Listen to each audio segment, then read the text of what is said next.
C'est ma petite amie, sale roulure. Non.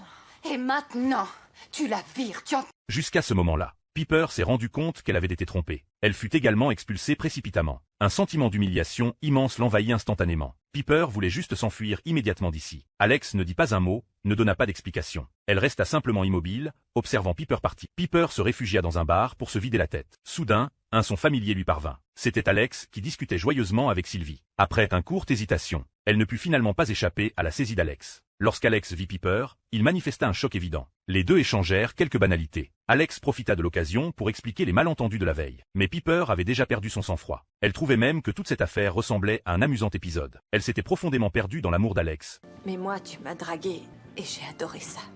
Je veux te goûter avec la langue. Sans le savoir, les deux se réconcilièrent. C'était la première fois que Piper se lia avec une fille. Tous leurs moments ensemble étaient frais et palpitants. Le coup de sonnerie retentit soudain. Piper ouvrit la porte et vit un sac de papier en papier brûlant posé au sol.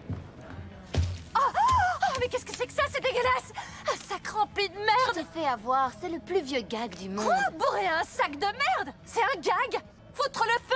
Oui, mon frère et ses amis y jouaient souvent, je suis d'accord, c'est stupide comme blague. Elle essaya immédiatement de maîtriser les flammes. Elle comprit instantanément que c'était la vengeance de Sylvie. Piper décida de rendre l'appareil. Elle était pleine de frustration. Elle raconta cela à Alex. Elle craignait que Sylvie ne poursuive ses représailles. Alex n'en fit pas un souci. Il déclara que c'était juste une simple question de libération de la colère. Cette attitude désinvolte. Fit sur Sauter Piper. Elle douta que Alex ne gardait pas de sentiments pour Sylvie.